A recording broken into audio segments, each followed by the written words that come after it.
Esselamu Aleyküm ve Rahmetullahi ve Berekatuhu hürmetli Müslüman hem Müslüme kardeşlerim. İzgi ay kelip jitti. Mukaddes Rabi'ül Evvel ayında bizning Resulübüz Muhammed Mustafa aleyhissalatu vesselam tuğan. Bilgili bulgança ol gadi kişilerden tugil. Ol bu dünyada Allah Teala tarafından mahsus sayılangan, en hayırlı, en ihlas, en şista pak kungilli zat. Hem ol kişiye Allah Teala gadi iş tugil, en büyük hem dereceli bulgan vazifani tapşırdı.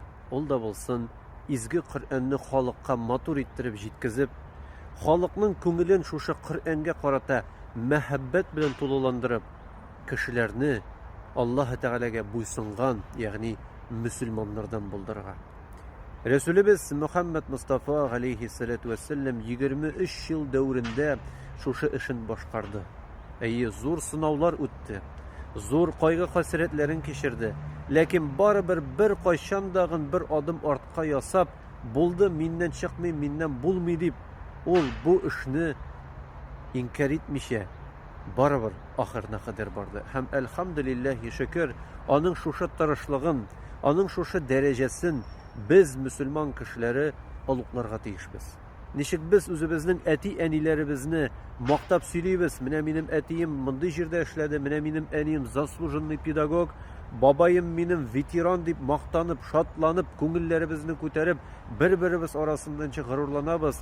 Şulay yok Muhammed aleyhissalatu vesselam'ның ümmetinden bulganыбызга gururlukni көңілimiz bilen biz tatıp, anı dağın alıqlarga teyişmiz. Менә шушы Muhammed aleyhisselam'ны олуqlау салават дип атала, хөрмәтле туганнарым. Салават ул татар халкында билгеле булган шәйинде танылган иң матур җырчыларның берсенең исеме. Ләкин дин кешесе, кайсысы Аллаһ Тәгаләне таный, аз-маз булса да мәчеткә йөри белә икән, ул белә. Салават ул Muhammed aleyhissalatu vesselam'ны мактау, аңа бер хәмдия уку. Һәм Allah Teala izgi Kur'an-ı Kerim'de ise İnnallâhu ve melâiketehu yusallûne alen nebi. Ey kişiler, Allah Teala Muhammed peygamberimizni maqtый. Onun ferişteleri Allah Teala'nı maqtый. Ona dey maksus dualar eytelerdi. Sallu aleyhi ve sellimu teslime. Şuna siz degen gadi kişiler, gadi Müslüman zatları siz degen anı maqtağız, ana salavat eytigiz. Hem ana zor matur selamlarınızı jitkizigizdi.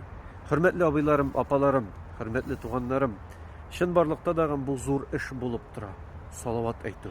Çünkü salavat ul bilesiz mi? Gadi süzgün ettiği ul bizim namazımızda da var.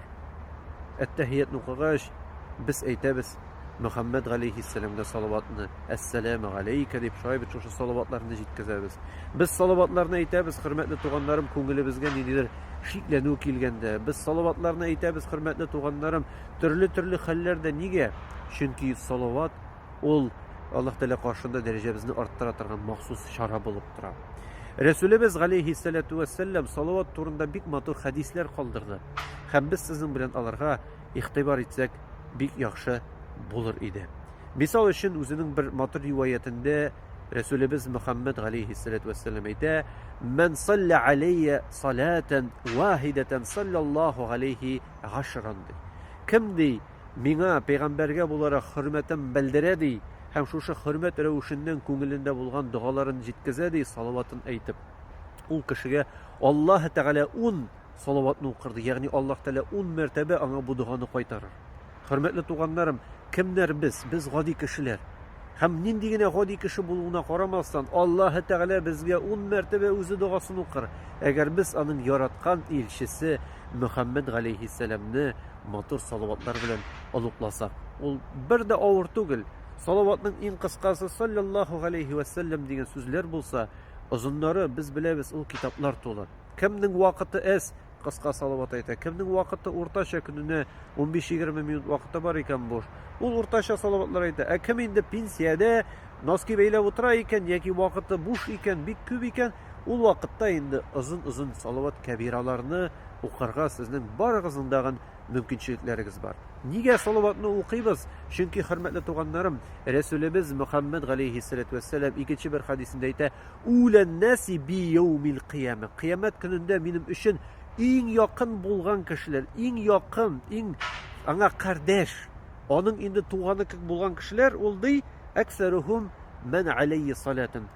Kim miňa dey salavatlarını köp ettirip okurga aşıqtı dey.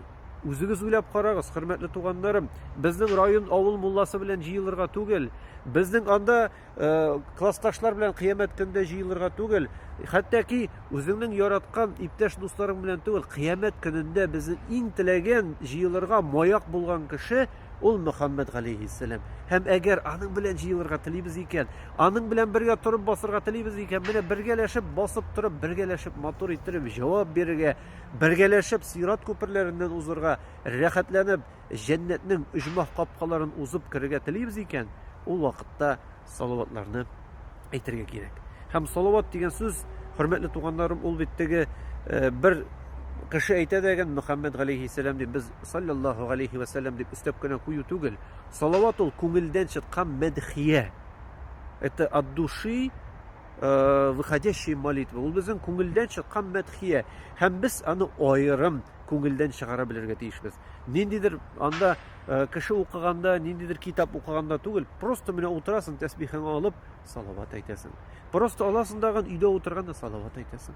Ул бик күркәм һәм бик дәрәҗәле гамәл булып тора. Чөнки Рәсүлебез галейһиссәлату вассалам әйтә: "Саллу алейя", миңа ди салаватларын әйтегез ди. "Фа инна салатикум", сезнең салаватларыгыз таблугуни хайфу кунтум. Кайда гына булсагыз да, ул салаватлар миңа ирешер ди. Һәм менә монда, хөрмәтле туганнарым, тукталып китәргә кирәк. Нигә?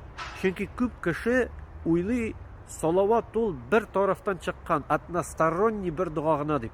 Юк, бу зур хата. Чөнки салават әйтү ул безнең Мөхәммәд галейһиссәлам белән исәнләшү, аңа бер матур күркәм мәдхия әйтү, һәм ул безнең салаватларны ишетә дип килә. Бу бөтенесе дә мин укыган хадисләр сахих риваятлар. Һәм аларда әйтелә, ул безне ишетә дип. Чынбарлыкта да шулай, хөрмәтле туганнарым. Имам Әхмәд риваятында килә: "Ма мин ахадин юсаллиму алейя", әй кешеләр ди, кем сезнең арагызда берәү булса да гындай матур иттереп, чын күңелдән миңа ди салават әйтсә ди, "Илля раддаллаһу алейһи рухи", бу кешегә карата әйтелгән салаватка ди, Аллаһ Тәгалә минем рухымны, минем җәсәдемә, гәүдәмә кире кайтарыр ди. Ягъни ул каядыр җиракта Мәккә, Мәдинәдә күмелгән нидә каберстанында үзенең ята, ул менә шушы безнең үзебезнең Татарстанда, Башкортстан, Чувашстан каягына без тормыйбыз, шушы әйткән дугаларыбызны, салаватларыбызны ишетеп, кире безгә җавабын кайтарыр дигән. Хәтта арудду алейһиссәлам, хәтта бу кешегә мин үзем җавабын кайтарырмын. Күз алдына китерегез, кем салаватны чын күңелдән яратып әйтә икән, Мөхәммәд галейһиссәлам аңа "Ва галейкумәссәлам" дип җавабын кайтара. Нинди горурлык, нинди шатлык. Ләкин без бик еш моның дәрәҗәсен, моның улуглыгын аңлап та бетермибез. Шуңа да, хөрмәтле туганнарым, салават әйтү ул бик зур һәм бик изге эш. Хәзер безнең Мәүлид айлары бара. Рабигъул әүвәл, Мөхәммәд галейһиссәлам туган ай. Һәм бу айларда гадәттәгечә бөтен дөнья мөселманнары булдыра алган кадәр күбрәк менә шушы салават мәҗлесләрен оештыралар. Өйләрендәме, мәчетләрдәме, каядыр җыелышыпмы, эштә булгандамы, вакытын табып, әз-мәз булса да салават укыйлар. Мөхәммәд галейһиссәламнең хадисләрен өйрәнәләр. Мөхәммәд галейһиссәламнең тормыш юлы сират-ы нәбәвияне өйрәнәләр. Төрле яктан, төрле рәвештә Мөхәммәд пәйгамбәргә якынайырга ашыгалар.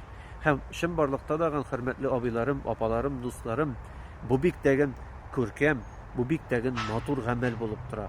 Һәм без булдыра алган кадәр менә шушы Мәүлид айларында Рәсүлебез Мөхәммәд галейһиссәлату вассаламның инде бик тәген дәрәҗәле тормышына, аның инде рухи дәрәҗәсенә якынайыр өчен үзебезнең булдыра алган кадәр бөтен көчләребезне, хәлләребезне кулланырга тиешбез.